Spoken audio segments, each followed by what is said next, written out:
Hello students, today we have a topic dimension analysis and it is very interesting topic. यहाँ और it is a very basic topic also. तो यहाँ पे हम सबसे पहले डायमेंशन एनालिसिस का डायमेंशन एनालिसिस टॉपिक पढ़ने से पहले हम ये समझ लेते हैं कि डायमेंशन एनालिसिस निकालना किसका है और इसके फिजिकल सिग्निफिकेंस क्या है.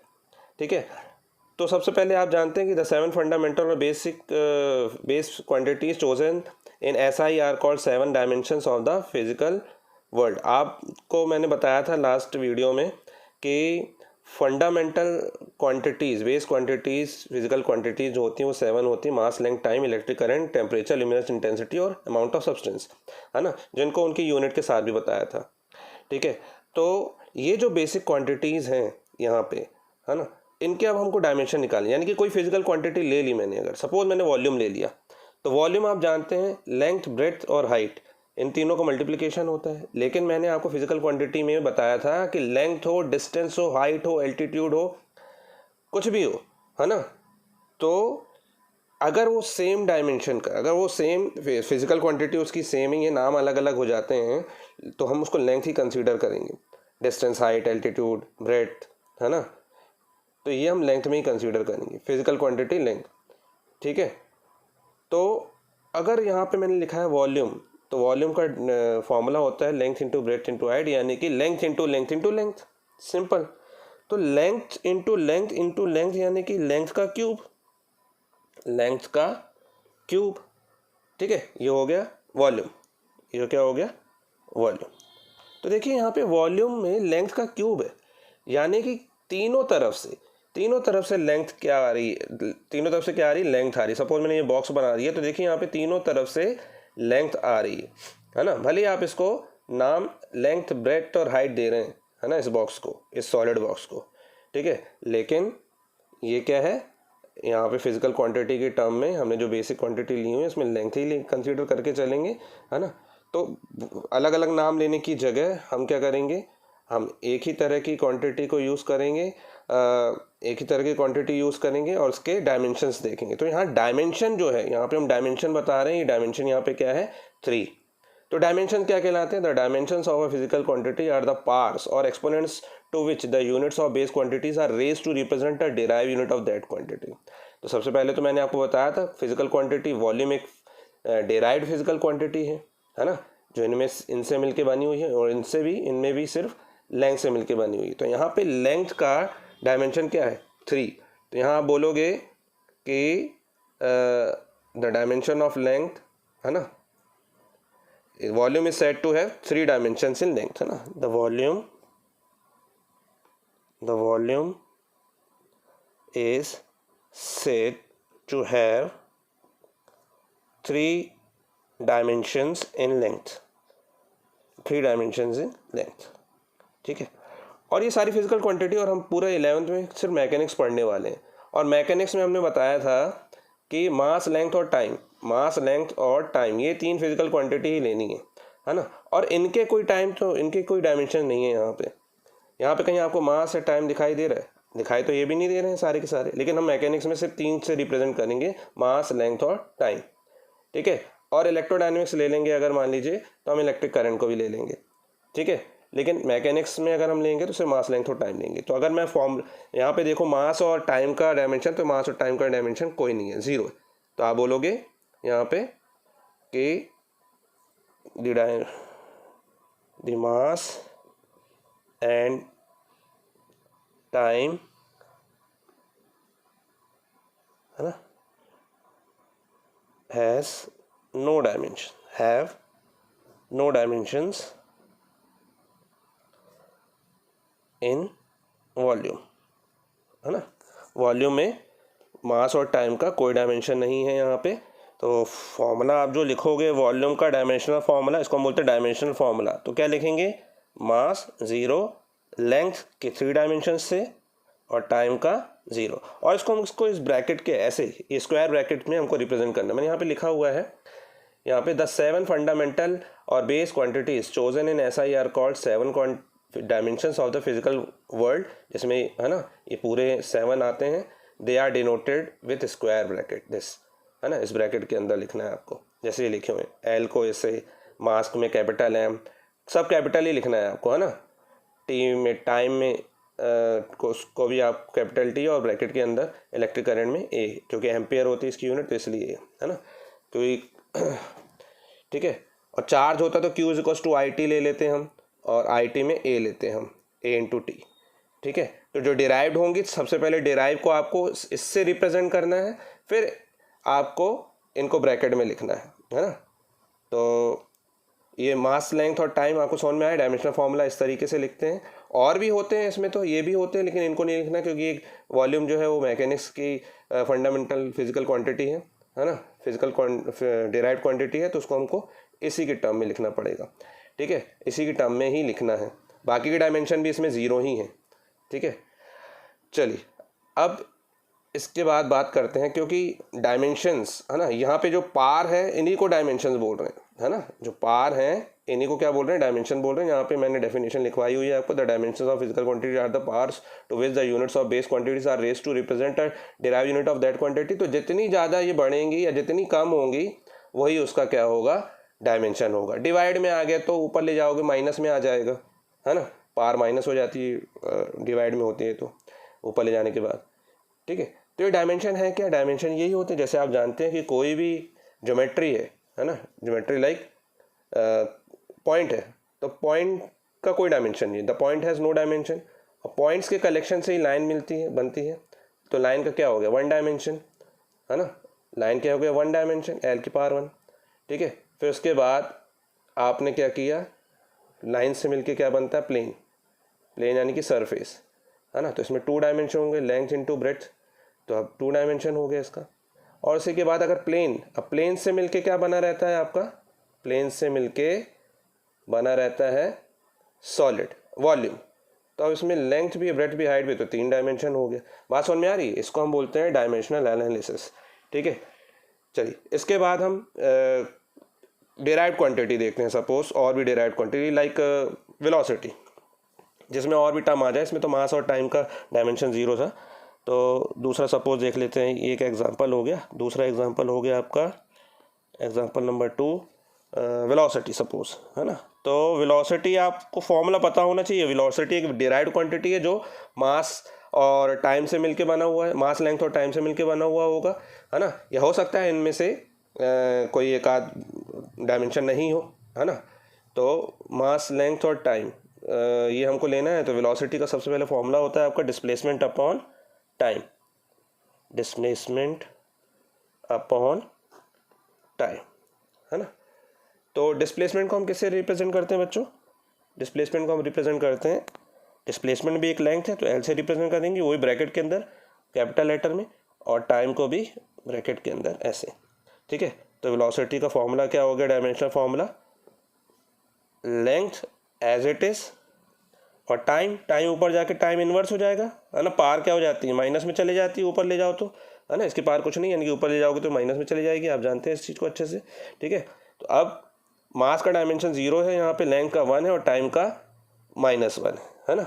तो हम इसको ऐसे लिख सकते हैं, या तो ऐसे लिख सकते हैं या फिर ऐसे भी लिख सकते हैं, मास का कोई डायमेंशन नहीं है, लेंथ 1 है और टाइम का -1 है। तो अब इसको एक ब्रैकेट में आपने मर्ज करके लिख दिया, ठीक है। Mass has no dimension, length has one dimension, time has -1 dimension, तो टाइम हैज़ -1 डायमेंशन है, इस बार ध्यान रखिएगा, ठीक है। चलिए अब यही होते, इसी को हम बोलते हैं डायमेंशनल फार्मूला, ये क्या बोलते हैं हम इसको, डायमेंशनल फार्मूला, ठीक है। तो डायमेंशनल फार्मूला की डेफिनेशन भी देख लेते हैं, यहाँ पे मैं पॉज करके लिख रहा हूँ। चलिए देखिए, मैंने यहाँ पे डायमेंशनल फार्मूला की डेफिनेशन लिख दी है ना। The formula which are use to define a physical quantity in terms of fundamental quantities, fundamental quantities MLT are called dimensional formula. तो ये आपका डायमेंशनल फार्मूला हो गया वेलोसिटी का, है ना। लेकिन यहाँ मैंने एक नोट लिखा हुआ है, देखिए, for trigonometric, logarithmic and exponential function these are not defined, है ना। ट्रिग्नोमेट्री, लॉगरिथमिक और एक्सपोनेंशियल फंक्शन देखेंगे अभी। अगर आपने अभी तक एक्सपोनेंशियल फंक्शन नहीं देखा है, ई की पावर में होता है, मैथ्स में आप देखेंगे अगर मैथ्स वाले स्टूडेंट होंगे, नहीं तो बायो वाले फिजिक्स के डेरिवेशन में देखेंगे, है ना कहीं आपको दिखाई देगा। लॉग तो देखा ही होगा आपने, ठीक है। तो ये आपको डिफाइन इनके लिए, इन फंक्शंस के लिए ये डायमेंशनल फार्मूला डिफाइन नहीं होगा, क्योंकि ये डायमेंशनलेस कांस्टेंट होंगे, है ना। अभी हम ये इसके बारे में भी आगे स्टडी करेंगे, ठीक है। तो ये डायमेंशनल फार्मूला हो गया। इसी के साथ साथ अगर मान लीजिए मैं इस वेलोसिटी को भी ब्रैकेट के अंदर लिख देता हूँ, तो ये डायमेंशनल फार्मूला है ना जो है वो किसके इक्वेट हो जाएगा, वो इस इक्वेट हो जाएगा वी को ब्रैकेट के अंदर लिख दिया, ऑब्वियसली इसके साथ इक्वेट में होगा, तो इसको इस तरह से जो इक्वेशन बनेगी उसको डायमेंशनल इक्वेशन बोलेंगे, है ना। The physical quantity is equated to its dimensional formula, what we obtained is called dimensional equation of physical quantity. तो ये डायमेंशनल इक्वेशन की डेफिनेशन हो गई, डायमेंशनल इक्वेशन, है ना, की डेफिनेशन हो गई है। देखें यहाँ पे मैंने वी को भी ब्रैकेट के अंदर रिप्रेजेंट कर दिया है, तो ये आपका डायमेंशनल इक्वेशन हो गई, ठीक है। तो इस तरीके से आपका डायमेंशनल फार्मूला फाइंड आउट करना है बहुत सारी फिजिकल क्वांटिटी का। तो हम धीरे धीरे फाइंड आउट करते हैं, देखते हैं। सबसे पहले सपोज आपने जो पढ़े हुए हैं अभी तक वो तो पहले फाइंड आउट कर लेते, जो अभी 9th में भी पढ़ा था आपने, 10th में भी पढ़ा था जो फिजिकल क्वांटिटी। तो सबसे पहले हम 9th की बात करते हैं। 9th में आपने पढ़ा था लाइक वेलोसिटी तो पढ़ा ही था, है ना। स्पीड का भी यही होगा, स्पीड का भी यही होगा, क्योंकि स्पीड भी डिस्टेंस अपॉन टाइम होता है। तो डिस्टेंस सॉरी ये तो वॉल्यूम का हो गया, ठीक है, ये वॉल्यूम था आपका, वेलोसिटी नहीं, ये तो वॉल्यूम था, ठीक है। यहाँ पे आपका वेलोसिटी था और यहाँ पे क्या है, वॉल्यूम। तो वॉल्यूम के कितने डायमेंशन होते हैं यहाँ पे, 3 डायमेंशन से, है ना। ये वॉल्यूम है आपका, ठीक है ना। Dimensional equation of volume, dimensional equation of volume, ठीक है, ये हो गया वॉल्यूम। और अगर हम स्पीड का या वेलोसिटी का देखते तो क्या हो जाता, एग्जांपल नंबर 2, डायमेंशनल इक्वेशन या फॉर्मूला, आप जानते हैं राइट साइड पे जो लिखा है वो फॉर्मूला है, डायमेंशनल इक्वेशन फॉर स्पीड या फिर वेलोसिटी, स्पीड या जिसे हम बोल रहे हैं वेलोसिटी। तो डिस्टेंस की जगह डिस्प्लेसमेंट आ गया तो वेलोसिटी हो जाएगा, है ना। तो ये हो जाएगा आपका velocity equals to displacement upon time, है ना। तो वेलोसिटी को भी हम वी से रिप्रेजेंट करते हैं, इसको कैपिटल वी से, इसको स्मॉल वी से रिप्रेजेंट करते हैं, इक्वल्स टू एल, और ये हो जाएगा आपका टी, ठीक है ना। इसको हम कैसे लिखेंगे, यहाँ पे मास का कोई डायमेंशन नहीं है, लेंथ का 1 है और टी का -1 है ऊपर ले जाके, है ना। तो ये डायमेंशनल इक्वेशन बन गई किसकी, वेलोसिटी की, है ना, जो कि फंडामेंटल क्वांटिटी से बनी हुई है, तो डिराइव की गई हुई है। फिर एग्जांपल नंबर 3 देख लेते हैं हम। जैसे कि हो गया सपोज एक्सेलरेशन, है ना, एक्सेलरेशन। तो एक्सेलरेशन का फॉर्मूला लिखना है अपन को। तो एक्सेलरेशन का हो जाएगा आपका, आप जानते हैं एक्सेलरेशन क्या होता है, एक्सेलरेशन होता है change in velocity, change in velocity upon velocity को चेंज करने में जितना समय लिए, टाइम टेकन, है ना। ये एक्सेलरेशन हो गया, ठीक है। तो चेंज इन वेलोसिटी, तो वेलोसिटी हो या change in velocity, v minus you upon T लिखते थे, तो v भी वेलोसिटी है, u भी वेलोसिटी है, तो उसकी जगह हम l by T minus L by T नहीं लिखेंगे, है ना। चेंज इन वेलोसिटी यानी कि वेलोसिटी में चेंज होने के बाद भी जो क्वांटिटी आएगी वो वेलोसिटी ही होगी, तो हम यहाँ पे l बाई टी लिखेंगे सिर्फ, है ना। यहाँ पे हम क्या लिखेंगे, l बाई टी। आप चाहें तो आप ऐसे लिख सकते हैं, कोई दिक्कत नहीं है, और अपॉन में टाइम t, है ना। तो ये एक्सेलरेशन आपका हो जाएगा यहाँ पे l की पावर 1 और t ऊपर जाके साथ में -2, है ना। तो ये हो जाएगा आपका m0 l1 t -2, ये इसकी डायमेंशनल फार्मूला हो गया। इसका क्या है, डायमेंशनल फार्मूला एक्सेलरेशन का, है ना। तो हमें डायमेंशनल फार्मूला ही फाइंड आउट करने, फोर्स का भी निकाल लेते हैं, एक और कर लेते हैं। एग्जाम्पल नंबर 4, है ना। फोर्स क्या होता है आपका, force is equal to mass into acceleration. आपने न्यूटन का सेकंड लॉ पढ़ा हुआ है ना, मास इनटू एक्सेलरेशन, ठीक है। तो आपको ये डिराइव क्वांटिटी को ब्रेक कर करके लिखना है यहाँ पे, ठीक है। तो मास इनटू एक्सेलरेशन, अगर आपको एक्सेलरेशन का डायरेक्ट पता है तो डायरेक्ट अप्लाई कर दीजिए। अदरवाइज आप इसको भी ब्रेक कीजिए। मास तो फिजिकल क्वांटिटी है, इसको ब्रेक करने की ज़रूरत नहीं पड़ेगी, है ना, फंडामेंटल क्वांटिटी है। एक्सेलरेशन को फंडामेंटल क्वांटिटी में आपको ब्रेक करना है। तो एक्सेलरेशन क्या होता है, वापस से change in velocity upon time, है ना। और चेंज इन वेलोसिटी, अब जानते हो वेलोसिटी हो गया, और वेलोसिटी क्या होता है, डिस्प्लेसमेंट अपॉन टाइम, ठीक है ना। वेलोसिटी यहाँ पे मैंने ब्रेक करके नहीं लिखा था, लेकिन आपको समझ में आ गया था, फिर भी एक बार और ब्रेक करके बता देता हूँ। चेंज इन वेलोसिटी मतलब कि वेलोसिटी अपॉन टाइम, और वेलोसिटी मतलब कि displacement upon time, displacement upon यहाँ पे क्या हो जाएगा, टाइम। और टाइम यहाँ पे ऑलरेडी चल रहा है, तो ये टाइम का स्क्वायर हो जाएगा नीचे। इसको आप किससे रिप्रेजेंट करते हो, एम से। इसको किससे रिप्रेजेंट करते हो, डिस्प्लेसमेंट को, एल से। और नीचे टी को किससे रिप्रेजेंट करते हो, टाइम इंटू टाइम, टाइम का स्क्वायर, टी स्क्वायर से। तो ये आपका फॉर्मूला बन जाएगा एम एल m1 l1 और टी ऊपर जाके टी स्क्वायर ऊपर जाके टी की पावर -2। तो ये डायमेंशनल फॉर्मूला हो गया फोर्स का, है ना। अब 1 है तो 1 कोई ज़रूरी नहीं है कि आप 1 लिखो, है ना। तो mlt-2 ऐसे भी लिख सकते हैं। तो इस तरीके से बहुत सारे हैं, मैं अभी आपको पॉज करके दिखाता हूँ। देखिए मैंने कुछ क्वेश्चन लिखे हुए हैं। फाइंड डायमेंशनल फॉर्मूले and right it's SI unit for the following physical quantity, area, density, momentum, work, energy, potential energy, angle. तो देखिए सबसे पहले अगर आपको फॉर्मूला पता है, इनके फॉर्मूले पता हैं, तभी जाके आप डायमेंशनल फॉर्मूला निकाल सकते हैं, उसकी यूनिट निकाल सकते हैं। फॉर्मूला नहीं याद तो नहीं निकाल पाएंगे, है ना। आपको पता ही नहीं है एरिया क्या होता है, डेंसिटी क्या होता है, मोमेंटम क्या होता है, तो ये आप फिर नहीं निकाल पाएंगे, है ना। तो इसके बारे में पता होना चाहिए। चलिए सबसे पहले हम बात करते हैं एरिया की, है ना। तो आप जानते हैं फर्स्ट हम सॉल्व करने जा रहे हैं एरिया। एरिया क्या होता है आपका, एरिया जो होता है उसका फॉर्मूला होता है ए स्क्वायर, यानी कि साइड का स्क्वायर, किसी भी है ना, पाई आर स्क्वायर भी लेते हैं, आप सर्कल भी लेते हैं, तो क्या होता है उसमें रेडियस का स्क्वायर होता है, क्योंकि 2 डायमेंशन है, ठीक है। तो एरिया हमने ले लिया लेंथ का स्क्वायर, सपोज क्या हो गया, लेंथ का स्क्वायर या साइड का स्क्वायर, ए स्क्वायर, है ना। तो साइड यानी कि लेंथ यानी कि एल का स्क्वायर, है ना। यानी कि इसमें लेंथ के 2 डायमेंशन है, जबकि मास का कोई भी डायमेंशन नहीं है, लेंथ के 2 डायमेंशन है, और टाइम का भी कोई डायमेंशन नहीं है ना। तो इसका ये फॉर्मूला हो गया डायमेंशनल फॉर्मूला, ठीक है। चलिए फिर उसके बाद है सेकंड क्या, डेंसिटी। तो सेकंड डेंसिटी देख लीजिए। डेंसिटी क्या होता है आपका, डेंसिटी एक होती है नंबर डेंसिटी, एक होती है मास डेंसिटी। तो सपोज मास डेंसिटी है ये, है ना, इसको हम लिख लेते हैं मास डेंसिटी, है ना, मास डेंसिटी। तो मास डेंसिटी आप जानते हैं मास अपॉन वॉल्यूम। ये अलग अलग जगह अलग अलग तरीके से यूज़ हो सकती है डेंसिटी का फॉर्मूला, है ना। यहाँ पे हम मास अपॉन वॉल्यूम दे रहे हैं, तो मास अपॉन वॉल्यूम, मास का तो m से रिप्रेजेंट कर दिया हमने, है ना। वॉल्यूम को आप किससे रिप्रेजेंट करते हैं, L³ से, ठीक है, अभी हमने देखा था। तो ये हो जाएगा आपका m1 L-3 और t 0, है ना।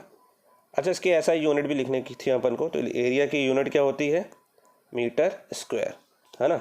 और यहाँ पे मास की यूनिट क्या हो गई, किलोग्राम। मास की यूनिट क्या हो गई, किलोग्राम, ठीक है। और वॉल्यूम की यूनिट क्या हो गई, मीटर क्यूब, क्योंकि लेंथ है तो लेंथ का मीटर, और वॉल्यूम क्या होता है, length into breadth into height, तो मीटर का क्यूब, है ना। तो यूनिट आपको पता है तो और इजी हो जाएगा। सबसे पहले तो आप डायमेंशनल फॉर्मूला लिखिए, उसके बाद यूनिट लिखिए, तो यूनिट से आपको बिल्कुल इजी हो जाएगा। मीटर का स्क्वायर यानी कि आप जानते हैं मीटर किसकी यूनिट होती है, लेंथ की, तो लेंथ का स्क्वायर हो गया।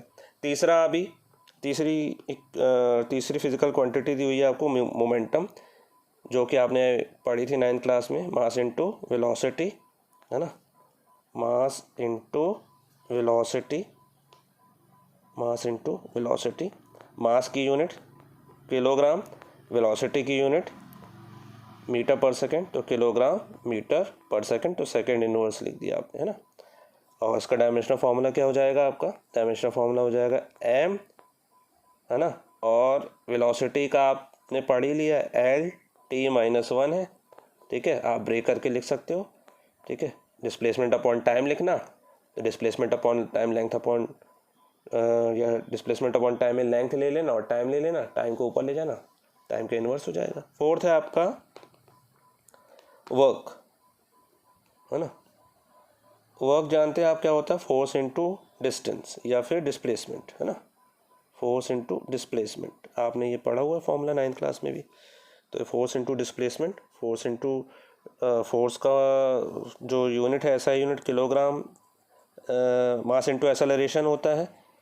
तो मास इनटू एक्सेलरेशन, ऐसे तो न्यूटन होती है लेकिन हमको ऐसा यूनिट लेनी है, एम के एस यूनिट जिसे हम बोलते हैं, है ना।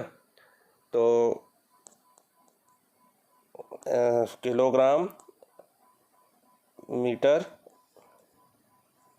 पर सेकेंड स्क्वायर, है ना, मीटर पर सेकेंड स्क्वायर, क्योंकि फोर्स क्या होता है, मास इनटू एक्सेलरेशन, ऐसे लिख सकते हैं। फोर्स क्या होता है, मास इनटू एक्सेलरेशन, है ना। तो मास तो ठीक है किलोग्राम, एक्सेलरेशन क्या होता था, एक्सेलरेशन होता था मीटर पर सेकेंड स्क्वायर, उसकी यूनिट होती थी, ठीक है। और इनटू में आपका क्या चल रहा है, डिस्प्लेसमेंट चल रहा है ना। ऐसे भी लिख सकते हैं, फिर से लिख दो, मास चेंज करना है तो चेंज इन वेलोसिटी है, तो सबसे पहले एक्सेलरेशन को आप क्या लिखोगे, change in velocity, change in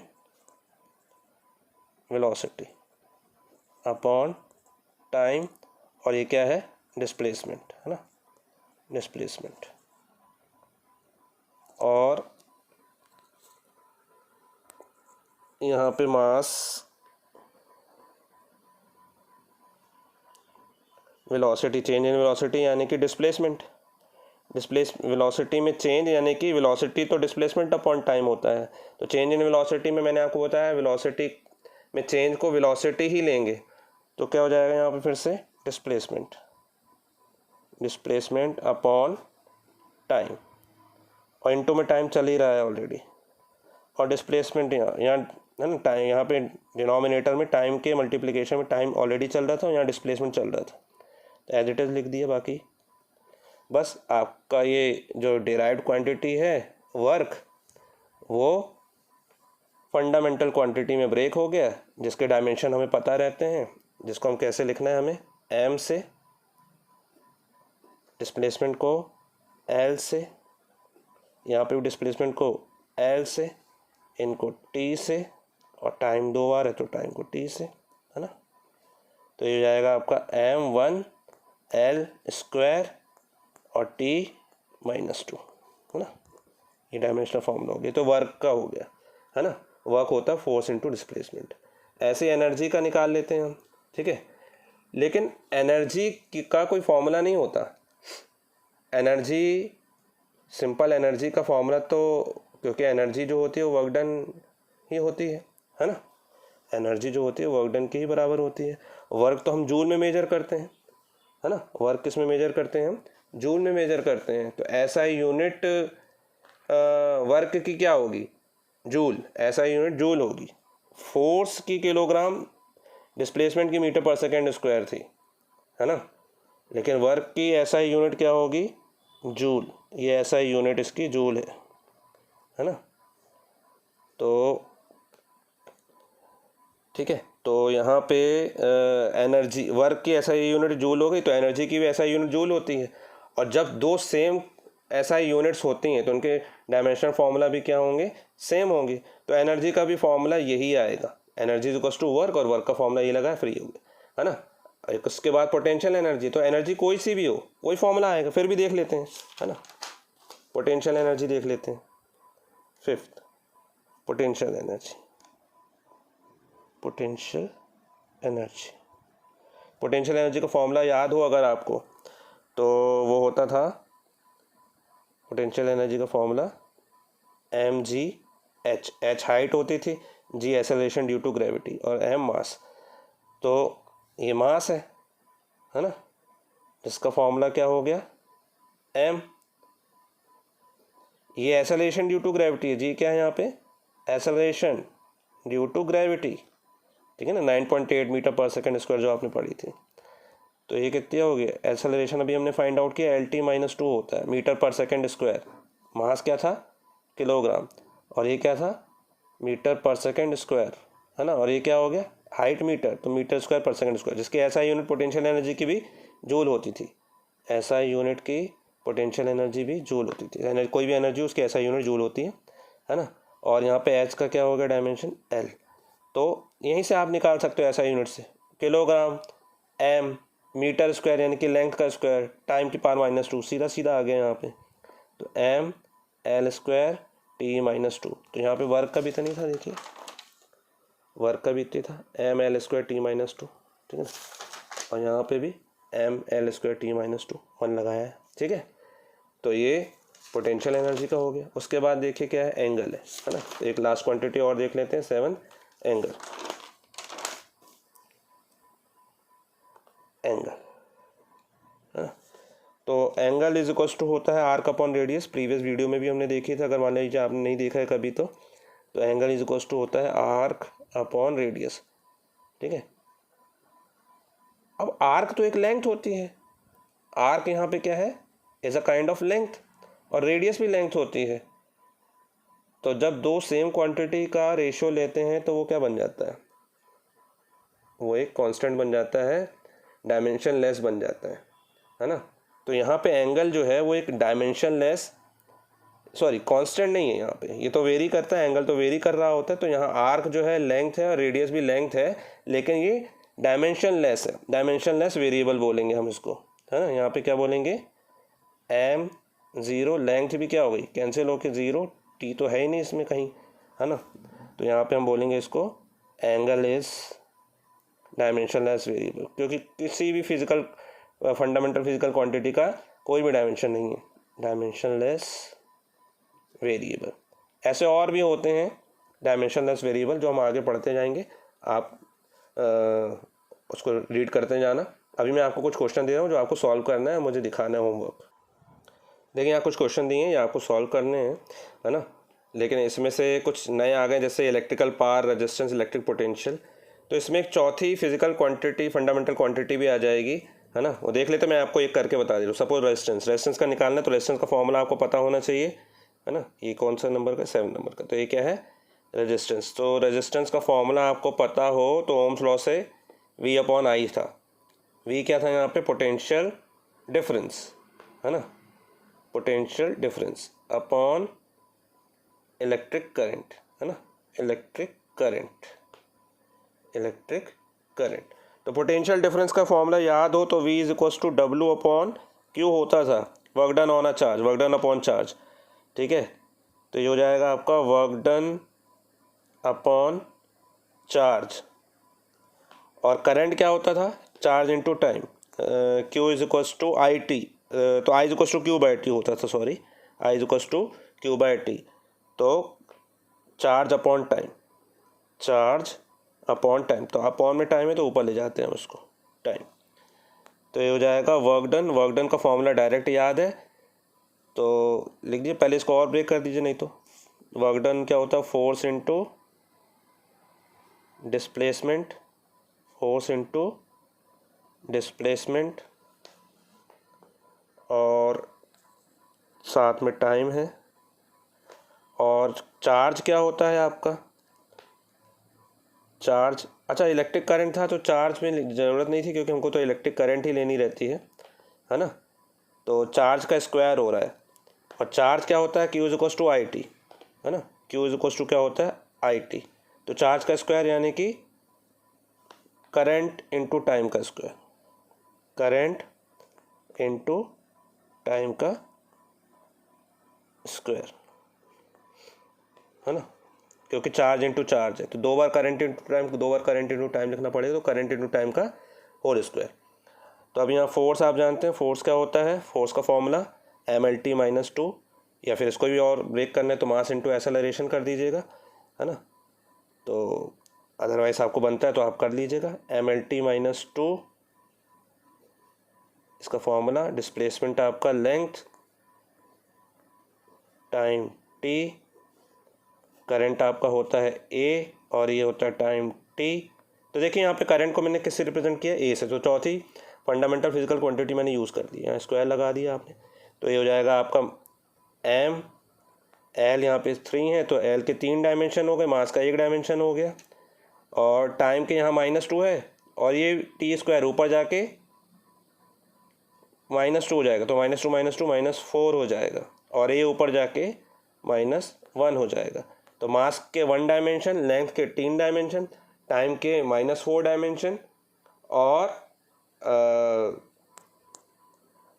इसके रेजिस्टेंस के कितने हो जाएंगे, सॉरी रेजिस्टेंस ए का भी तो 2 था ना, सॉरी ए का भी क्या है 2 होगा, तो ए के भी 2 डायमेंशन -2 डायमेंशंस।